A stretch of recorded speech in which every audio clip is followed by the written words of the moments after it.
Nós vamos então ler do versículo 12 até ao versículo 16. Hebreus 4, de 12 a 16.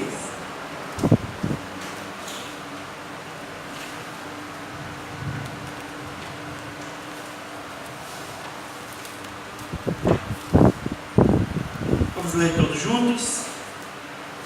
Hebreus 4, de 12 a 16, a palavra do Senhor diz assim: porque a palavra de Deus é viva e eficaz, e mais cortante do que qualquer espada de dois gumes, e penetra até ao ponto de dividir alma e espírito, juntas e medulas, e é apta para discernir os pensamentos e propósitos do coração.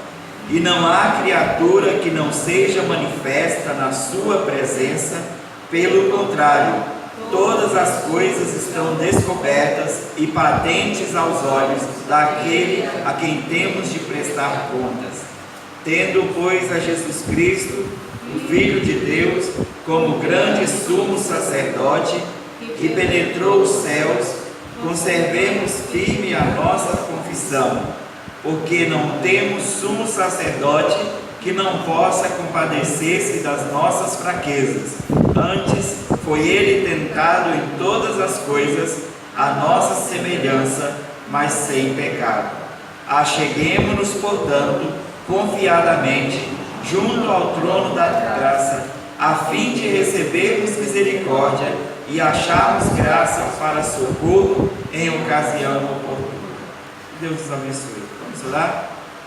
Senhor Deus, nós te damos graças por esse trecho da palavra do Senhor, que nós vamos neste momento examinar, pedindo a Deus que o teu Espírito Santo nos capacite, nos ilumine, abra o nosso entendimento, para que possamos, ó Deus, não somente ler, entender com a mente, mas aplicar, Senhor, a nossa vida, aplicar o nosso coração como recurso, ó Deus, como meio de tua graça, Pai, para que possamos te obedecer, ó Deus. Nós pedimos isso para a glória do Senhor, no nome santo de Jesus. Amém. Irmãos, nós temos estudado desde o início do mês o livro O Evangelho para a Vida Real, do autor Jerry Bridges.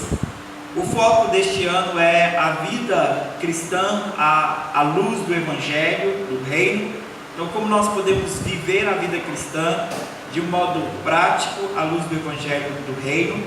Então, nós temos procurado estudar assuntos, as doutrinas da graça aplicadas de modo prático para as nossas vidas. Quando encerrarmos o estudo deste livro, nós vamos tratar um outro livro de Terry Johnson, chamado As Doutrinas da Graça na Vida Prática, continuando a nossa proposta para esses estudos de quinta-feira. O texto que nós acabamos de ler apresenta Cristo como nosso sumo sacerdote. O livro de Hebreus o apresenta como superior a todo o sistema e a todos os personagens que nós temos no Antigo Testamento. Ele é superior a todos, ele é, na verdade, a realidade daquilo que no Antigo Testamento era apenas sombra, símbolo de coisas futuras. E ele é apresentado como um sumo sacerdote que pode se compadecer de nós, porque ele passou pelas mesmas provações que nós, foi provado a nossa semelhança. Mas o texto de Hebreus destaca o fato de que ele passou por essas provações sem pecado, porque ele é justo. Nos estudos anteriores, nós focamos o Evangelho, continuamos olhando então para o Evangelho, e nós vimos de modo especial que não há Evangelho sem Cristo. O Evangelho é Cristo, é a mensagem de Cristo, é a boa nova de que Cristo é o nosso Redentor, o nosso substituto, aquele que não somente pagou pelos nossos pecados, ele pagou o erro que nós cometemos, mas ele atribuiu justiça a nós, ele nos deu algo que nós não tínhamos, ele nos deu. Então é uma ação de retirar aquilo que nos condenava e de nos dar aquilo que nos torna semelhantes a ele. Nós vimos então no primeiro estudo, pregando o Evangelho para si mesmo, e neste estudo nós vimos a necessidade de reconhecermos diariamente a nossa necessidade, a nossa carência do Evangelho.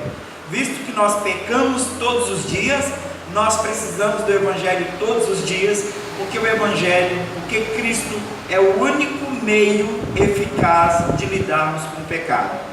No segundo estudo, vimos então o tema As riquezas insondáveis do Evangelho, com a perspectiva de que nós precisamos aprender, nós precisamos ter uma visão correta do Evangelho de Cristo Jesus, desfazendo toda a visão deturpada, corrigindo as visões utilitaristas, as visões que são contrárias ao que o Evangelho, a que as Escrituras nos apresentam, então tendo uma visão de acordo com a verdade de Deus.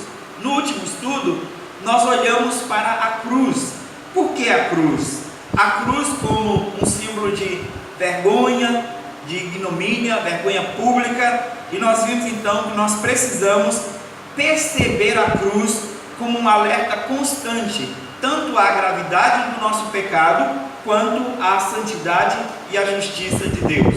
O pecado é grave e Deus não pode lidar com o pecado de modo brando. Então a cruz é a prova de que a santidade de Deus e a sua justiça exigia uma satisfação à altura, uma satisfação da sua lei à altura. Por isso a cruz é tão grave, por isso a cruz é tão agressiva, porque o nosso pecado é grave, porque o nosso pecado é agressivo diante da santidade e da justiça de Deus. O hino que nós cantamos, o primeiro hino que nós cantamos, a voz do Evangelho, na última estrofe diz o seguinte: a voz do Evangelho vem a todos avisar do pecado grande e grave para quem se descuidar. O pecado é grande e grave e nós não podemos esquecer dessa realidade. Bem, eu queria que nós começássemos hoje então pensar no tema de hoje, no assunto de hoje. O tema de hoje é a obediência perfeita a Deus, e especialmente o prazer na obediência a Deus.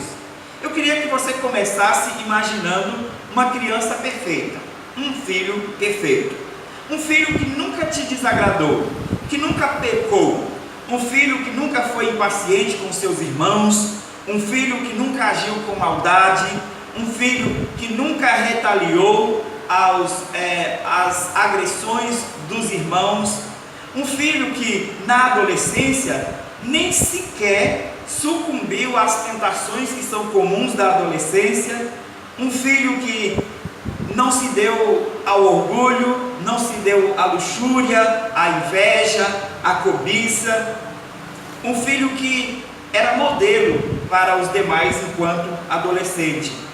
Quando adulto, um filho que enfrenta tentações terríveis sem jamais cair nelas ou sem jamais sucumbir a elas, que passa por provações e que passa por injustiças sem revidar, que é falsamente acusado e não retribui as acusações.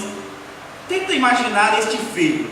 É o filho que todo pai gostaria de ter, né? É o filho perfeito, o filho ideal. Talvez nós tenhamos esse ideal de filho, um filho educado, respeitoso, que não responda, que não trata mal o outro, que não trata mal aos irmãos, que não trata mal ao próximo de fora, que cresce e se torna um indivíduo, um cidadão honrado, que continua zelando por uma boa conduta, que não faz nada de errado contra o outro, que toma agressões, injúrias e não revida. Bem, este talvez seria o filho ideal, o sonho de filho para todos nós. Agora imagine este filho numa família grande.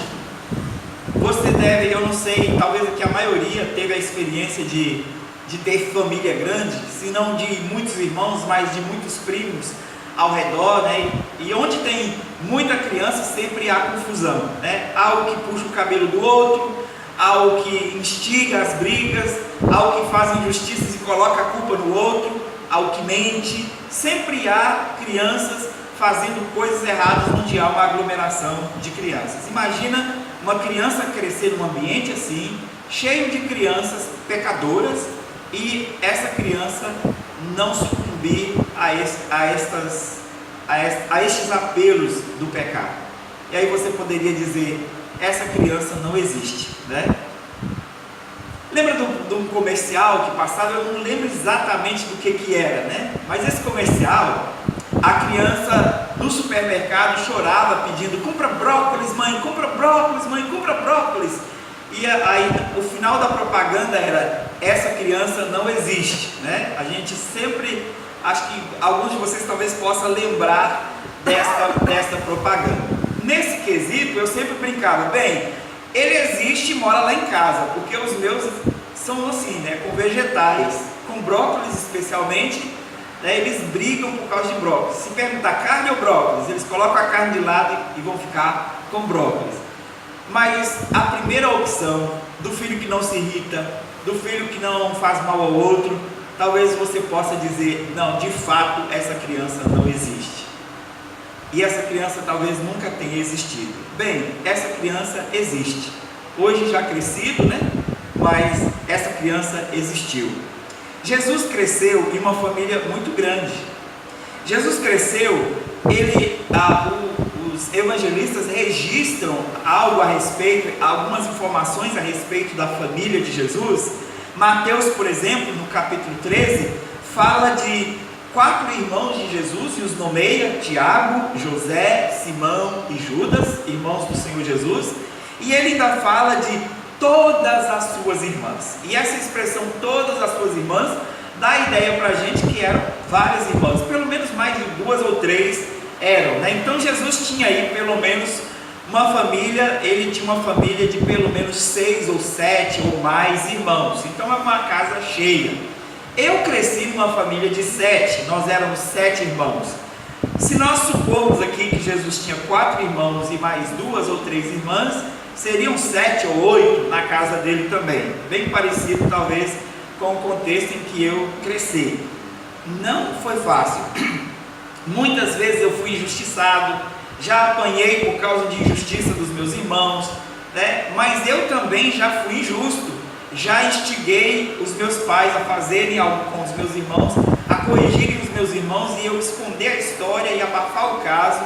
Outra hora eu era o errado, mas eu deixava que todo mundo apanhasse, eu não assumia a culpa, o erro, sozinho. Além de eu ter errado, eu ainda conduzi os meus irmãos ao erro.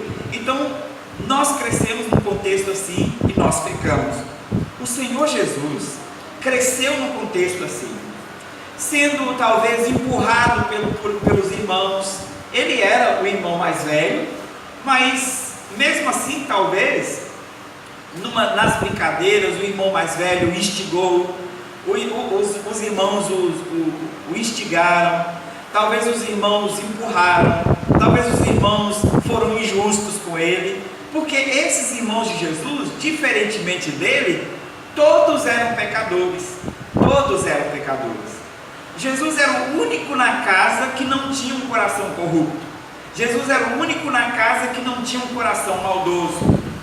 E além disso, os seus pais eram pecadores também. José e Maria, ao contrário do que a Igreja Católica ensina, né, defende, José e Maria eram pecadores. Também tinham pecado no coração. Podiam muitas vezes cometer o pecado de irritar os filhos, como Paulo orienta: vós pais, não provoqueis os vossos filhos a ira. Talvez eles possam ter caído nesse pecado de provocar os filhos a ira, de serem negligentes no cuidado dos seus filhos. Mas naquela casa, Jesus nunca pecou. Jesus nunca cedeu aos pecados. Quer seja por negligência dos seus pais, não sabemos se houve, não há detalhes sobre a criação de Jesus, quer seja pelos insultos e provocações dos seus irmãos, pelas injustiças que ele sofreu, talvez desde pequeno, Jesus nunca cometeu pecado.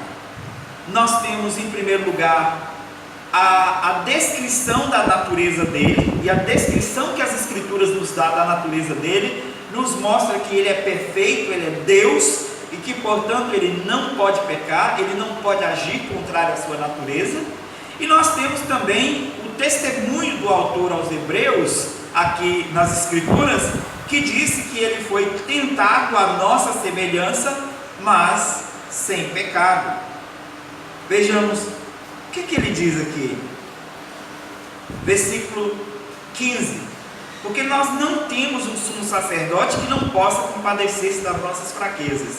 Antes, Ele foi tentado em todas as coisas, à nossa semelhança, mas sem pecado. Então Ele foi tentado, Ele sofreu como criança todas as provocações e tentações que uma criança sofre. Ele sofreu como adolescente todas as provocações e tentações que um adolescente sofre. Ele foi levado ao deserto por Satanás, quando já na idade adulta, e foi provado de todas as formas, foi tentado de todas as formas a pecar contra a lei do Senhor. Ele foi insultado depois que ele assumiu publicamente o seu ministério. Ele foi provocado, tentaram tirar a vida dele, acharam oportunidade para tirar a vida dele diversas vezes, mas ele nunca pecou. E aqui nós vimos então a prova da obediência perfeita de Cristo. Nós talvez poderíamos pensar, assim como o menino do comercial eu não sei exatamente o que era, né, mas do menino que gosta de brócolis, que pede o pai para comprar brócolis o tempo todo, e nós dizíamos, e a propaganda dizia, este menino não existe. Do mesmo modo, nós descrevemos uma criança que nunca se irrita, que nunca peca, que nunca se exaspera com as provocações do irmão. Nós dizemos, essa criança não existe. Talvez para nós afirmarmos que obediência perfeita, que é possível obediência perfeita, nós também responderíamos que obediência perfeita não existe. Mas assim como a criança que não peca é encontrada na pessoa de Cristo, porque Ele nasceu, cresceu e passou por todas as fases da vida humana, assim Ele também, é claro, não passou pela velhice, né, porque Ele não envelheceu, não deu tempo para Ele envelhecer, mas Ele passou por todas as fases até a idade de 33 anos e meio, Ele passou por todas as fases até a idade adulta. Do mesmo modo que nós podemos dizer, sim, a criança perfeita existiu, nós também podemos dizer, com base na pessoa dele, que obediência perfeita existe. A obediência de Cristo é perfeita. Então há obediência perfeita. Mas o que é obediência perfeita? Obediência perfeita é, em primeiro lugar, obediência plena à lei de Deus. A palavra de Deus diz que se você guardar todos os mandamentos, mas quebrar um só deles, você quebrou toda a lei. Toda a lei foi quebrada, porque você precisa guardar toda a lei para que a sua obediência seja perfeita. Então, em primeiro lugar, obediência perfeita é uma obediência plena, completa da lei de Deus. E Cristo obedeceu plena, completamente a lei de Deus. Mas a obediência perfeita também tem a ver com obedecer com alegria, obedecer com prazer. O prazer da obediência também faz com que ela seja uma obediência perfeita. E Cristo obedeceu com alegria, ainda que muitas vezes chorando, sofrendo. Ele obedeceu com alegria, porque o seu prazer era a obediência ao Pai. Olha o que as Escrituras dizem em João, no capítulo 8, versículo 29, por exemplo. Quem pode ler para nós? João capítulo 8, versículo 29.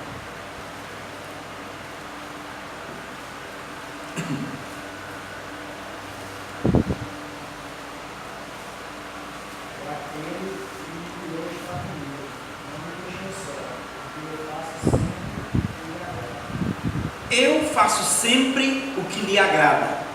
Ele se refere ao Pai. Aquele que me enviou sempre está comigo, não me deixou, porque eu faço sempre o que lhe agrada. Então ele afirma que ele fazia sempre, não de vez em quando, não em certas ocasiões, mas sempre ele fazia o que agradava ao Pai. Hebreus 12, versículo 3, também nos fala da obediência de Cristo. Outra pessoa pode ler para nós este verso?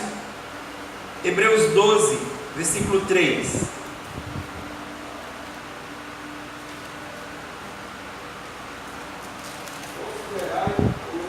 Leia por favor o versículo 2 para completar a ideia, 2 e 3. Olhando primeiro para o autor e consumador da fé de Cristo, qual então a alegria que lhe estava proposta, suportou a cruz, não fazendo caso da ironia, e estava sentado à destra do trono de Deus. Considerai, pois, atentamente aquele que suportou tamanha oposição dos pecadores contra si mesmo, para que não os cativeis. Então, o texto diz que Jesus, por causa da alegria que estava proposta, e a alegria que está proposta, na verdade, é o prazer de cumprir a vontade do Pai, de realizar aquilo que o Pai ordenou. E o fato de que após realizada a obra do Pai, a vontade do Pai, ele é colocado de novo na posição em que ele se encontrava antes de encarnar. Ele é levado novamente em toda a sua glória e está sentado à destra de Deus Pai. E o texto diz que, em troca da alegria que estava proposta, ele obedeceu. E aí o texto nos chama, o autor nos chama a levar em consideração aquele que suportou tanta oposição de pecadores, para que nós também não desanimemos. Então leve em consideração que Cristo obedeceu pela alegria de obedecer a Deus, de obedecer ao Pai, e que ele suportou tamanha oposição de pecadores por causa da vontade do Pai. Então ele obedece plena e satisfatoriamente à vontade do Pai, mas ele obedece especialmente com alegria, ele obedece alegremente à vontade do Pai. Filipenses capítulo 2, versículo 8, também fala desta obediência de Cristo e fala de uma obediência com duras consequências, né? O texto de Hebreus já fala de consequências danosas por causa da obediência, do desejo da obediência. Ele sofreu na pele as perseguições de pecadores, mas o texto de Filipenses é muito mais intenso, falando da consequência da obediência de Cristo, que diz Filipenses 2:8. Assim mesmo se humilhou, tornando-se obediente até a morte e morte de cruz. Assim mesmo se humilhou, sendo obediente até o ponto de morrer pela obediência. E morte de cruz, a morte mais vergonhosa, a morte mais degradante que se podia receber naquele período. Ele é vendido por 30 moedas de prata, que era o preço que se pagava por um escravo. Então ele é vendido numa condição análoga ao escravo, e ele é crucificado numa condição análoga a um bandido. Então ele morre de forma vergonhosa, de forma vexatória, e tudo isso por causa do seu compromisso com a obediência ao Pai, a obediência plena à vontade do Pai, à vontade de Deus. E ele faz isso porque ele é submisso ao Pai, mas ele faz isso em nosso lugar, ele faz isso por nós, como nosso substituto. O Salmo 40, versículo 8 a 10, nos fala também, e este versículo é maravilhoso, porque eu posso imaginar essas palavras saindo da boca do próprio Cristo, porque ainda que o Salmo não seja, você não lê o Salmo e diretamente diga, é Cristo que está falando aqui, mas quando você o analisa, quando você ouve, quando você vai a fundo as palavras, você tem que concluir que essas palavras só poderiam sair perfeitamente da boca de Cristo. E aí nós vimos o prazer dele na obediência à lei de Deus. O que diz o Salmo 40, versículo 8 a 10? Agrada-me fazer a tua vontade, ó Deus meu. Dentro do meu coração está a tua lei. Proclamei as boas novas de justiça na grande congregação. Jamais cerrei os lábios, tu sabes, Senhor. Não ocultei no coração a tua justiça. Proclamei a tua fidelidade e a tua salvação. Não escondi da grande congregação a tua graça e a tua verdade. Então, nós podemos ver, o texto é claramente sobre Cristo. Se você volta um pouquinho antes do que foi lido, você vai ver o texto dizendo: então eu disse. Eu quem? E aí o texto diz: eis aqui estou. No rolo do livro está escrito a meu respeito. E aí ele diz: agrada-me fazer a tua vontade, ó Deus meu. Dentro do meu coração está a tua lei. Então é o próprio Jesus. Essas palavras não teriam tanta propriedade se elas não saíssem da boca do próprio Senhor Jesus. O texto é sobre Jesus. É Cristo falando do seu prazer em obedecer ao Pai. Agora vejamos, como é a nossa obediência como filhos de Deus? Cristo é o Filho amado. O testemunho a respeito de Cristo, vindo do próprio Pai, tanto no dia do seu batismo, como no Monte da Transfiguração, foi: este é o meu Filho amado, em quem eu tenho prazer. Este é o meu Filho amado, em quem eu me comprazo.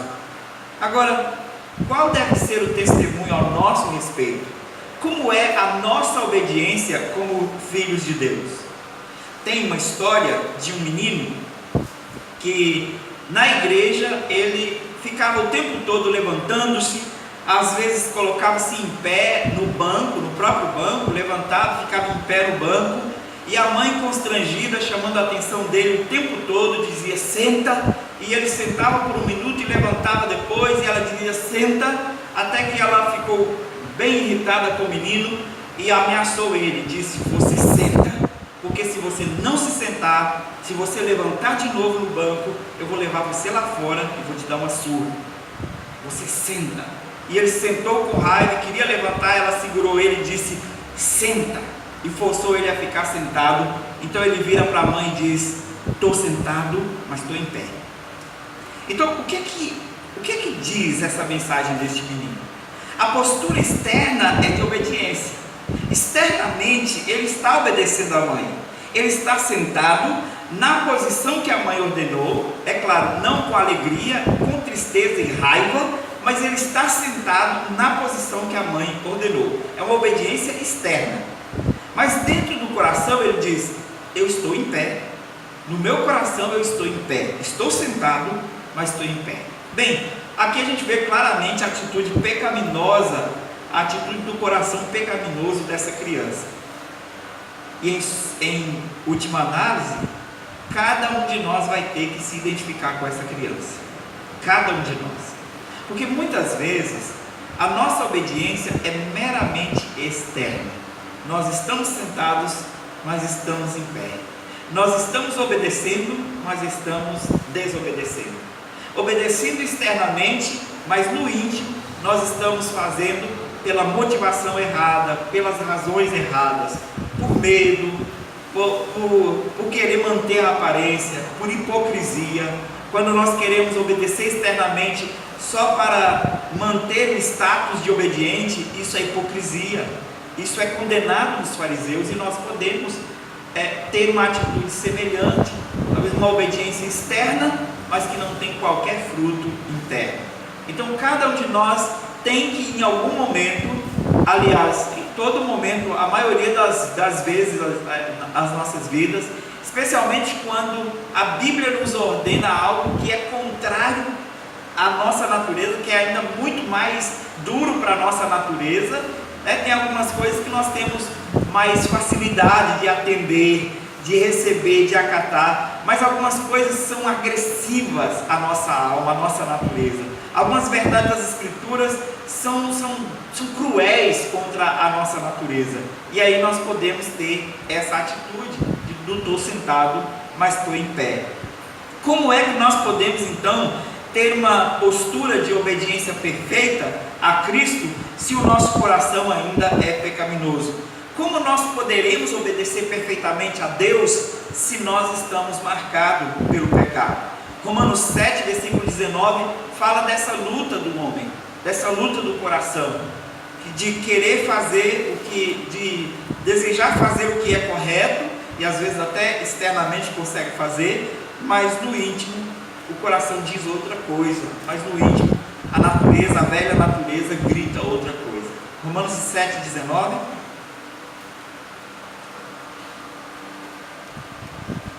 Porque não prefiro, mas o mal que não quero, esse faço. Eu não faço o bem que prefiro, mas o mal que não quero, este faço.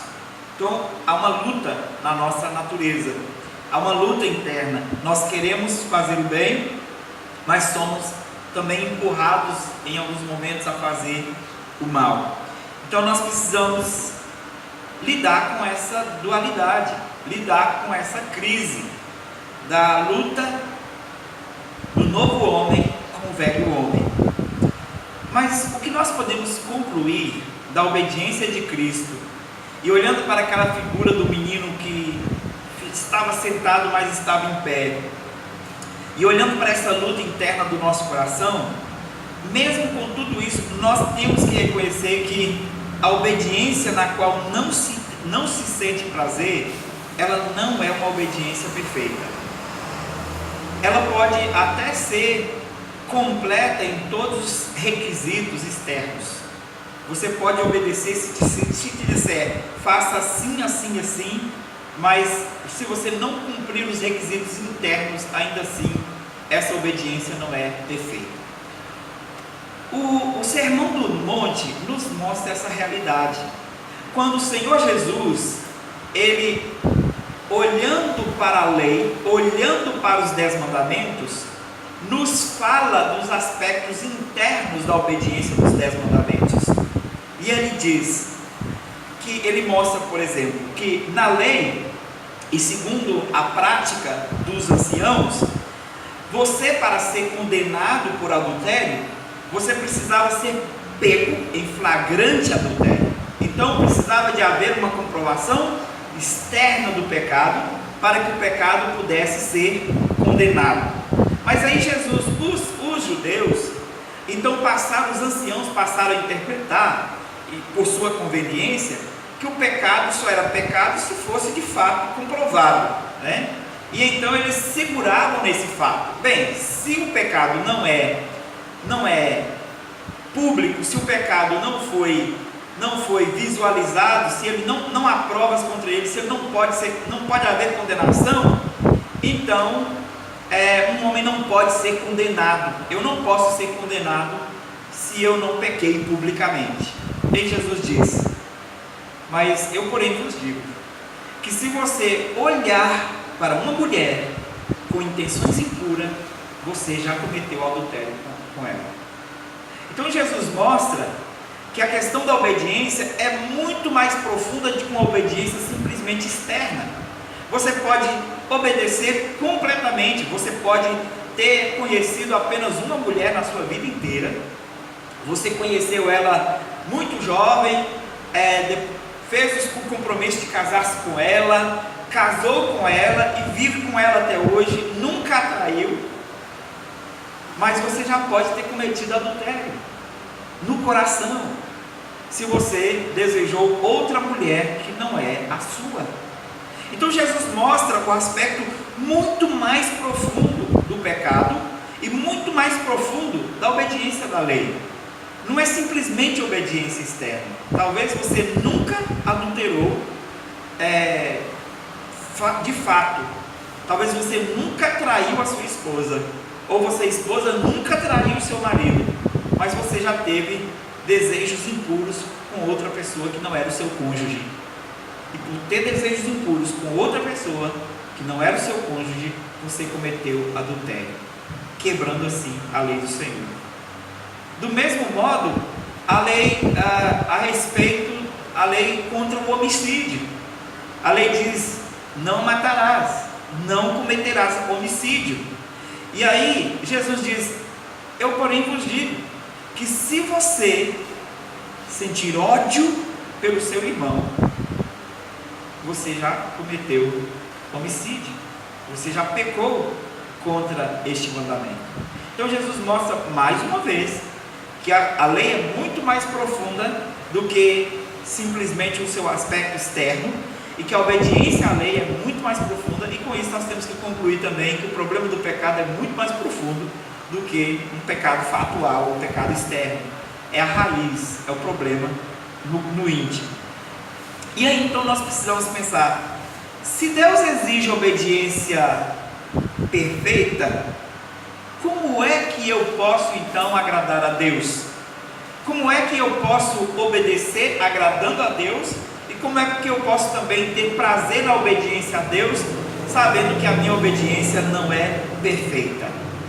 Bem, aqui é a parte, talvez a questão, uma das questões mais centrais do Evangelho da Graça, que nós temos abandonado, que os homens têm abandonado. Hoje eu entrei no supermercado para fazer uma compra, e enquanto eu escolhi os produtos, eu ouvi dois jovens cristãos discutindo, falando sobre alguém que cometeu pecado e que não sentia nenhum pesar pelo pecado. E aí um soltou uma pérola do Evangelho atual, e ele disse: bem, eu estou fazendo a minha parte. Se Deus vê que eu mereço o céu, eu vou para o céu, porque o céu é por merecimento. Se você não fizer por merecer, você não herdará o céu.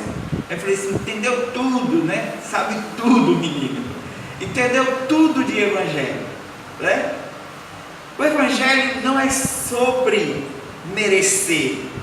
Não tem nada a ver com o quanto nós conseguimos obedecer a Deus.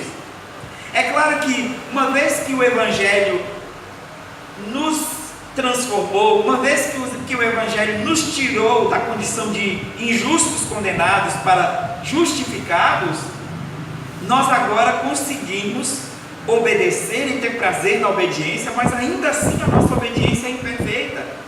Então não há um momento na nossa vida, por mais obedientes à lei de Deus que nós sejamos, e nós devemos ser, nós devemos zelar por obedecer toda a lei de Deus, mas por mais obedientes que nós formos, não há um momento na nossa vida que nós possamos dizer: agora sim eu mereci o céu.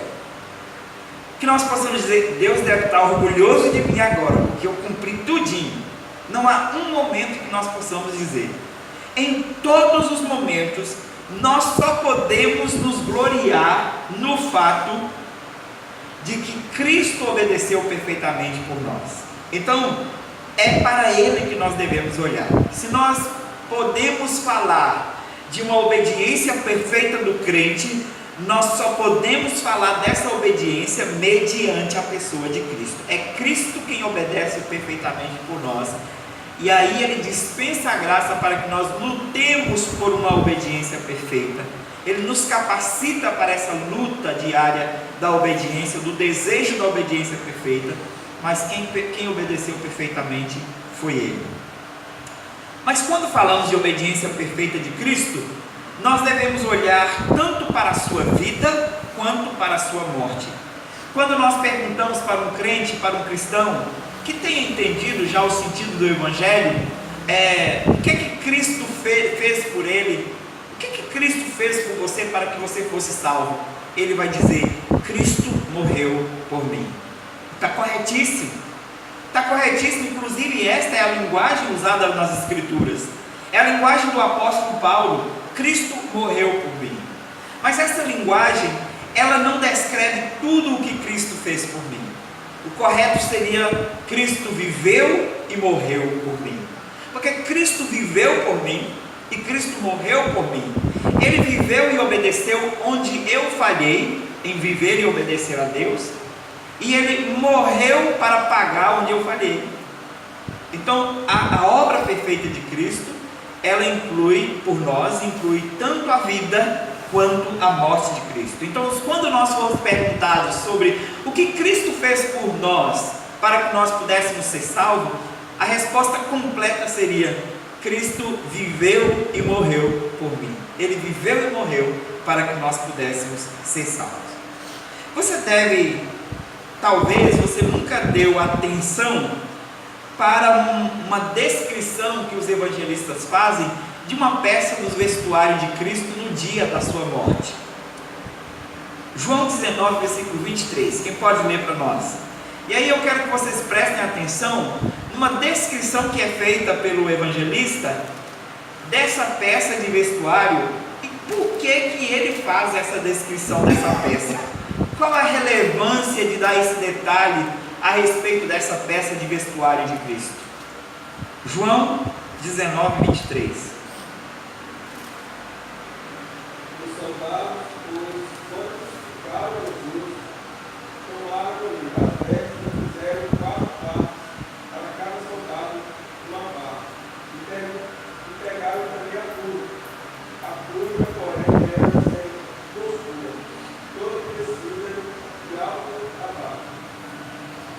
Então, vocês viram aqui algum detalhe que você nunca atentou para o fato, nunca atentou para essa descrição?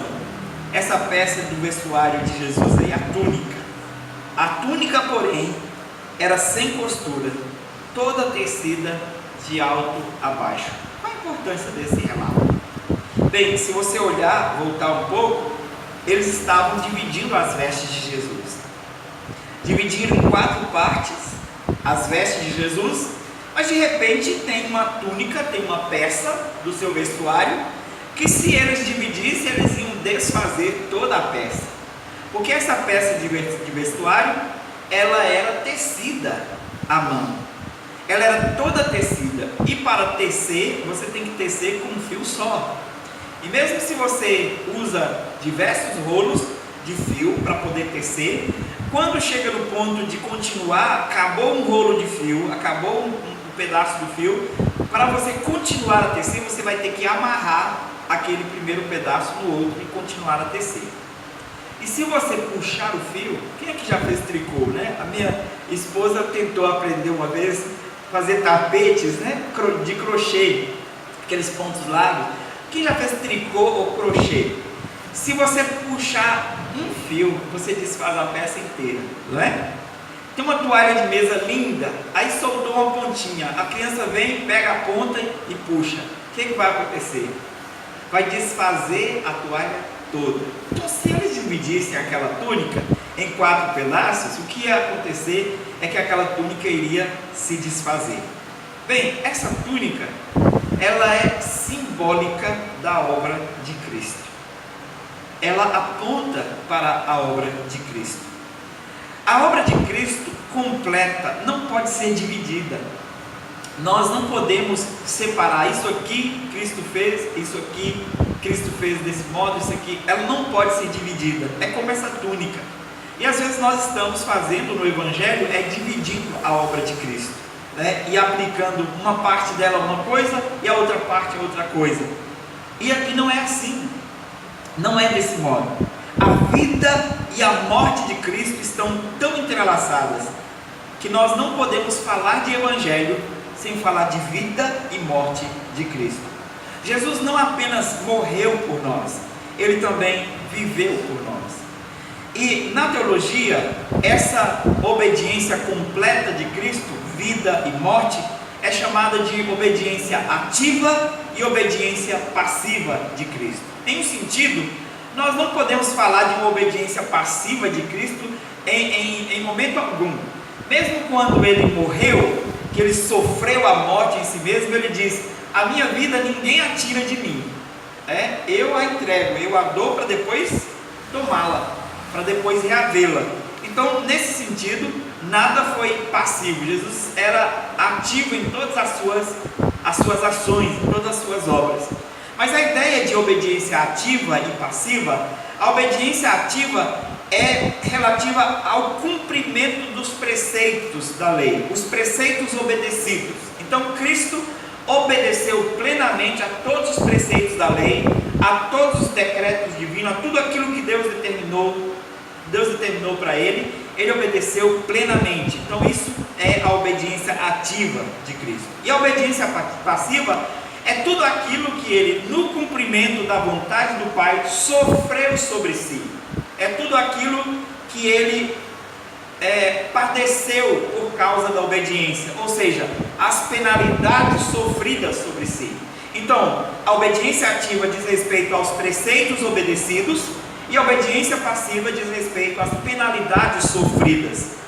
Tudo isso inclui a obra de redenção, a obra de Cristo em nosso favor. Nós lemos, por exemplo, em Filipenses 2,8, o que diz lá o versículo de Filipenses 2,8? Nós lemos hoje, foi 2,9, né? Leiamos 2,8 e vejamos o que diz. Aliás, lemos sim, 2,8. O que diz lá? Que ele se humilhou a si mesmo, tornando-se obediente até a morte e morte de cruz. Este versículo fala dos dois aspectos da obediência, que ele obedeceu a Deus, obedeceu ao Pai em todos os sentidos, ele obedeceu, ele sendo obediente ao Pai até a morte, e aí a morte ele sofre sobre si, ele sofre as penalidades sobre si. Então esse versículo mostra os dois aspectos da obediência de Cristo, o aspecto passivo e o aspecto ativo da obediência de Cristo. E aí nós precisamos olhar para essa obediência e ver, bem, ele obedeceu plenamente à vontade do Pai. Ele obedeceu todos os preceitos e ele sofreu sobre si todas as penalidades que o Pai queria cobrar dos eleitos. Ele cumpriu, ele obedeceu. Nós falamos aqui de que sempre relembramos isso na ceia do Senhor, né? Que para que pudéssemos beber o doce cálice da salvação, Cristo teve que tomar o nosso cálice amargo. Foi uma troca injusta, né? Aparentemente injusta, né? Nós não podemos simplesmente dizer que é uma troca injusta, porque Deus não faz injustiça, mas olhando da perspectiva legal, não é não há paridade, né? Não há equilíbrio. Nós recebemos o cálice da salvação, o doce cálice da salvação, e nós demos em troca o cálice da ira, que nós deveríamos beber. Quem suportaria beber o cálice da ira de Deus? Quem suportaria? E Cristo o bebeu por nós. Cristo sofreu por nós. Então, nesse sentido, nós precisamos pensar que a obediência de Cristo, ela inclui a vida, porque ele obedeceu todos os preceitos de Deus, da lei de Deus. Onde nós falhamos, ele foi bem sucedido em cumprir. Mas também a obediência passiva, onde ele sofreu todas as penalidades que eram nossas. Todas as penalidades ele sofreu sobre si.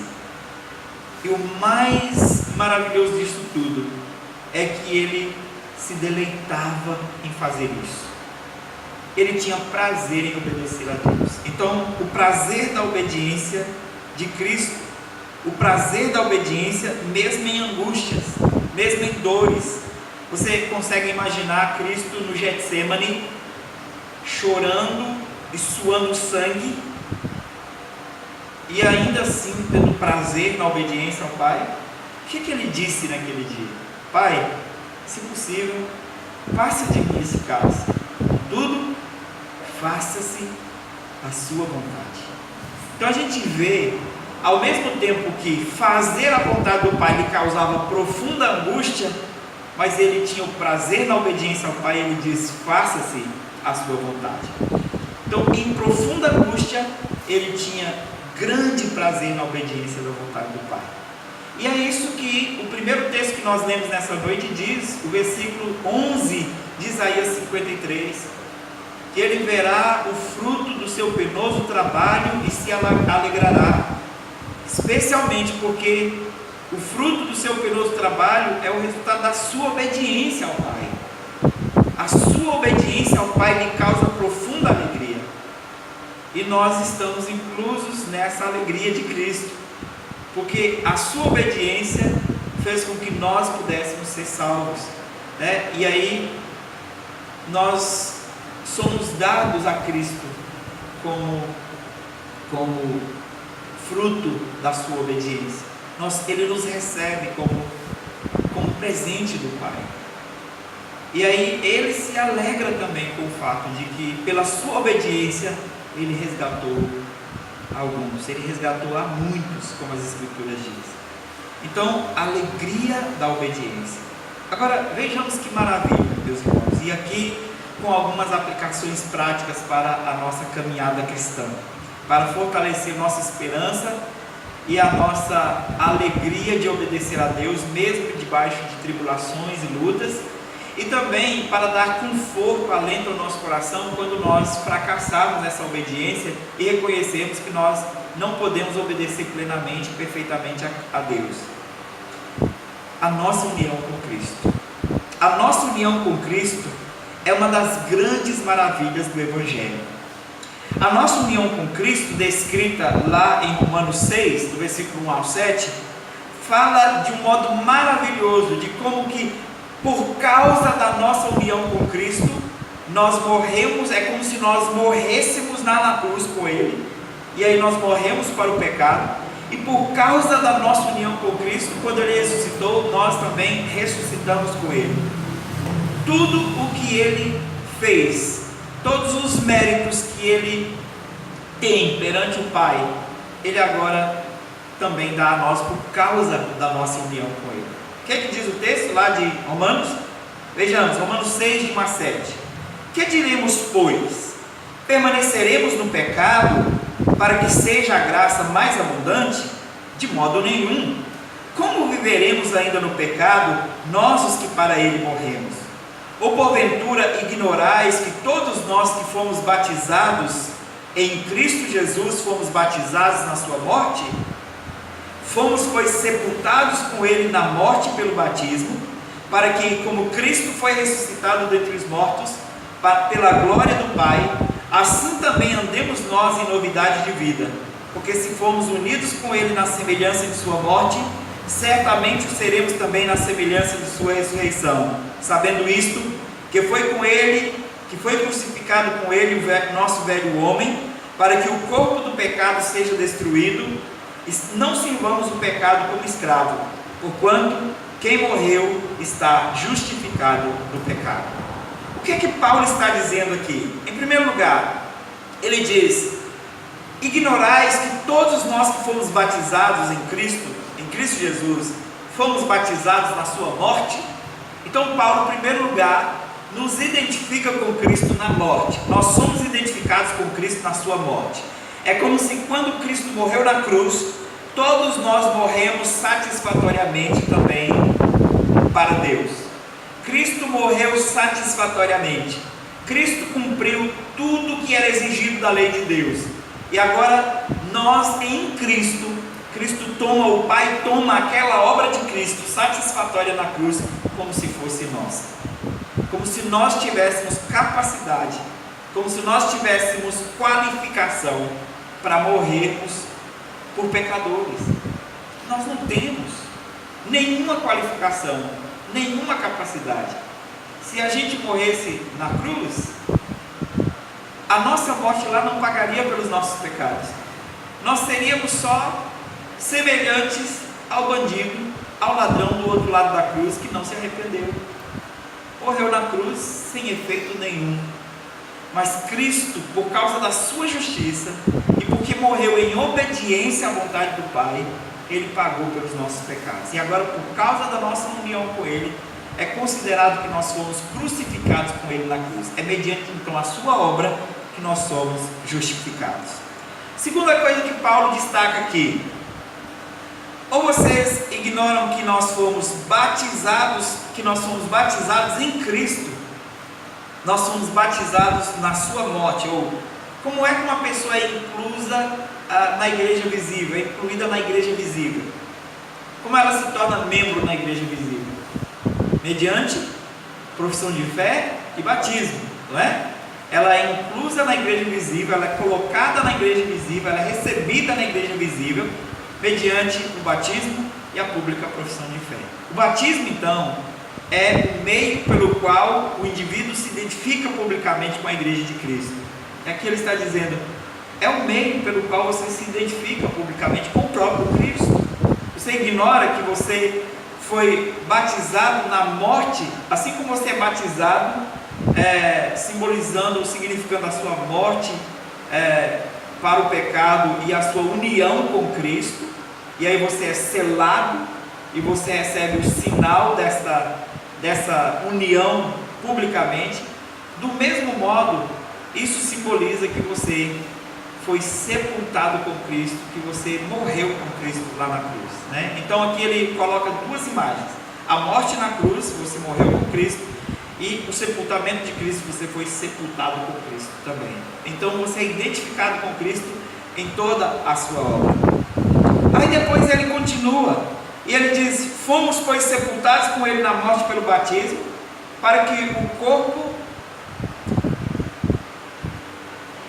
para que o corpo de pecado seja destruído. Aliás, somos sepultados com Ele na morte pelo batismo, para que, como Cristo foi ressuscitado dentre os mortos pela glória de Deus Pai, assim também andemos nós em novidade de vida.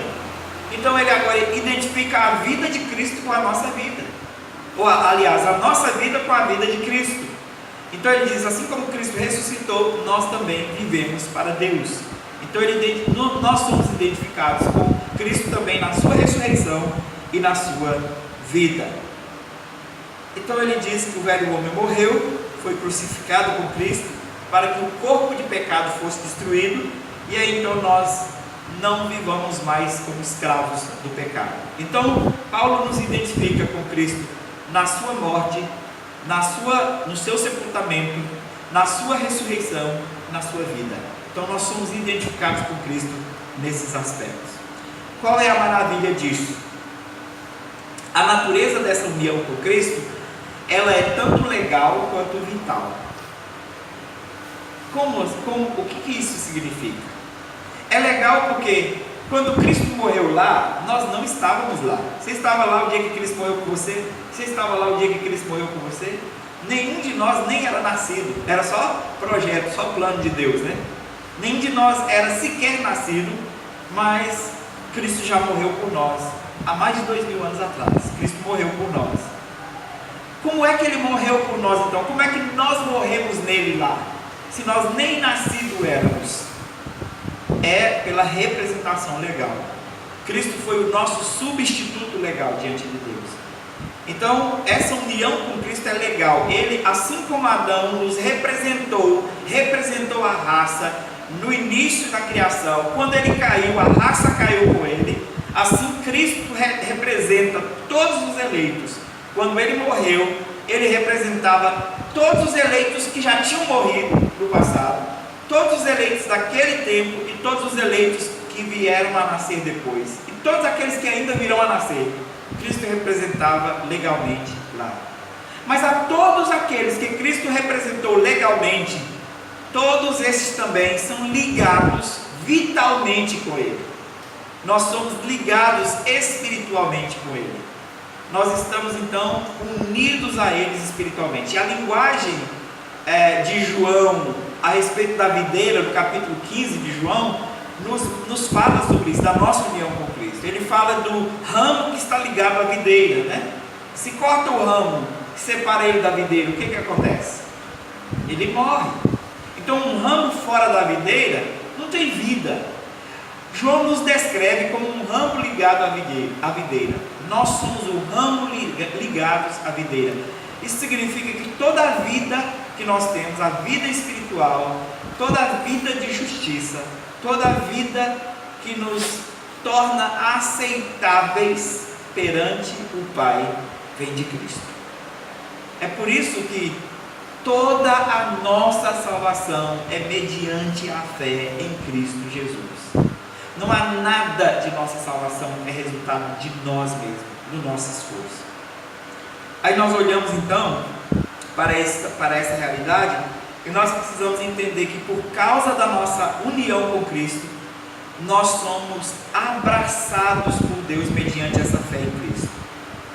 Nesse sentido, quando o Pai diz: eis aí o meu Filho amado, em quem eu me comprazo, todos aqueles que são unidos com Cristo passam também a ser filhos amados em quem Deus se compraz.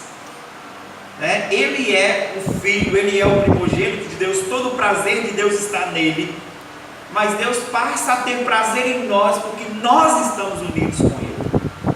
Então, nesse sentido, Deus agora também nos trata como filhos amados, e Paulo fala disso, a doutrina da adoção, no capítulo 8 de Romanos. Nós somos adotados, recebidos como filho, e o próprio Espírito passa a testificar em nosso espírito que nós somos filhos de Deus, filhos do Pai. Então essa é uma grande maravilha, uma grande bênção, é uma doutrina confortante, de que nós nos tornamos amados de Deus Pai, porque nós estamos unidos com seu Filho, a quem Ele ama. A segunda coisa que eu quero trazer para nós, para nos aplicar, é que agora, por causa dessa união com Cristo, nós somos também capacitados por Deus, pela graça do Espírito, para uma obediência verdadeira. Ainda que ela não seja uma obediência plena, completa, nós também podemos obedecer de modo verdadeiro. Não somente uma obediência externa, mas uma obediência externa que reflete uma obediência do coração também. E aí nós podemos sair daquela postura de estou sentado, mas estou em pé. E ainda que o menino esteja ainda lá dentro gritando no nosso coração, estou sentado, mas estou em pé, querendo gritar, nós podemos ainda submeter à vontade do Pai e dizer: eu quero ficar em pé, mas eu estou sentado, física e internamente, né? Eu estou obedecendo. E aí a gente vai de graça em graça, aprendendo pela graça do Espírito a obedecer ao Pai. Romanos 7,18, Paulo diz: porque eu sei que em mim, isto é, na minha carne, não habita nenhum bem, não habita bem nenhum, pois o querer o bem está em mim, não porém o efetuá-lo. Mas aí a gente vê o próprio Paulo dizendo no capítulo 2 de Filipenses, versículo 12 e 13, ele diz: assim pois, amados meus, como sempre obedecestes, não só na minha presença, porém muito mais agora na minha ausência, desenvolvei a vossa salvação com temor e tremor, porque Deus é quem efetua em vós tanto o querer como o realizar segundo a sua vontade. Parece que Paulo se contradiz, não parece? Paulo diz: o querer o bem está em mim, não porém o efetuá-lo. Aí depois ele diz: é Deus que efetua em mim tanto o querer quanto o realizar. Bem, o querer é do homem ou é de Deus? O querer é do coração do homem ou é do próprio Deus? Bem, como nós podemos entender aqui? O que Paulo está falando, na verdade, é que o homem pode até desejar a prática do bem moral, né? Ele pode até desejar o bem, a prática do bem. Isso até um ímpio pode fazer. A prática do bem moral ele pode desejar, mas ele não o deseja com o intuito de aproximar-se de Deus. Ele não tem capacidade de desejá-lo com o intuito de agradar a Deus. Então, para ser salvo, para agradar a Deus, para ser satisfatório a Deus, salvificamente falando, somente se o próprio Deus operar, efetuar o desejar em nosso coração. Então, é o próprio Deus que nos faz desejar a vida. É o próprio Deus que nos faz olhar para Cristo e desejar a Cristo, né? Veja, Isaías descreve Cristo como alguém que não é muito atrativo, que ele não é desejado, né? Que ele é na verdade o mais desprezado de todos os homens. Então, o que essa realidade mostra? Que o homem pecador vai olhar para ele e desprezá-lo. Ele não atrai. Nós não achamos prazer em Cristo se Deus não efetuar esse querer em nosso coração. É o Espírito de Cristo, é o Espírito Santo que, habitando em nós e trabalhando em nossos corações, faz com que Cristo seja desejável para nós. E do mesmo modo que a vida cristã, que a vida de Cristo seja também desejável, que o desenvolver a salvação seja desejável. Então, em Filipenses, Paulo está falando especialmente desse desejo pela vida, que é no aspecto salvífico, que nós podemos desejar a Deus como nosso Salvador, desejar a Cristo como nosso Salvador e desejar a Deus como o nosso Pai. E aí Paulo diz que é Deus quem opera em nós, tanto é Ele que efetua em nós, tanto o querer obedecer quanto o próprio obedecer. O desejo à obediência e a obediência em si mesmo são operações do Espírito Santo em nossos corações, operações do próprio Deus em nossas vidas. Mais uma vez nós precisamos olhar para essa realidade, para essa verdade e ver aqui uma doutrina confortante, que a nossa luta é grande, a luta do coração do crente ainda é grande. Nós lidamos com o problema do pecado, mas nós temos a eficácia da graça de Cristo operando em nossos corações, fazendo-nos não somente desejar a obediência da lei de Deus, mas também obedecer à lei de Deus, mediante Cristo. Isso é maravilhoso. Nesse sentido, nós podemos então, como salvos, dizer: eu posso talvez não obedecer plenamente, completamente, mas eu posso obedecer mediante Cristo, de modo satisfatório, agradável a Deus. E aí, com essa verdade, nós devemos então associar a ela a alegria da obediência. Eu posso obedecer e eu quero obedecer com alegria. Obedecer à lei de Deus com alegria. O Salmo 1, versículo 2, descreve o cidadão de acordo com a vontade de Deus, né? O indivíduo de acordo com a vontade de Deus. E aí ele diz que este homem, o justo, o seu prazer está na lei do Senhor, e na sua lei medita de dia e de noite. Então, quando é que a lei de Deus tornará o nosso prazer? Porque nós continuamos ainda lutando com uma série de outros prazeres, disputando o prazer pela lei de Deus. Há uma série de outros prazeres que nos assediam.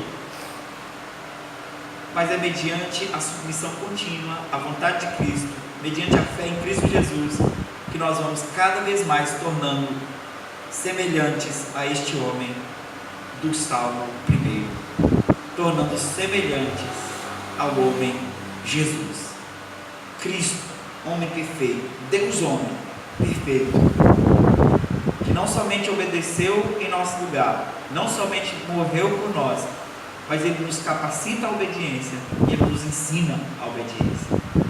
Que nós possamos ter prazer na lei do Senhor, prazer na obediência. Amém? Que Deus nos abençoe. Vamos orar? Senhor nosso Deus, graças te damos, porque o Senhor é bom, as suas misericórdias duram para sempre. Obrigado a Deus, porque o Senhor nos tem concedido o perdão e a graça, tem nos concedido também a palavra do Senhor para o nosso crescimento e edificação, tem nos concedido, ó Pai, o constante amparo do Teu Espírito, para que possamos aprender dele, ó Pai, e viver de acordo com a sua verdade. Pedimos que o Senhor aplique essas verdades ao nosso coração, nos ajudando, ó Pai, na obediência ao Senhor. Que a obediência perfeita de Cristo possa ser o nosso amparo. Ele que não é somente nosso modelo, mas Ele é a fonte de toda a graça, mediante o qual nós podemos obedecer a Ti, ó Pai. Ajuda-nos, Senhor, no nome santo dEle mesmo, Jesus Cristo, Seu Filho. Pedimos também que o Senhor nos leve em paz para os nossos lares. Para a glória do Senhor oramos. Amém.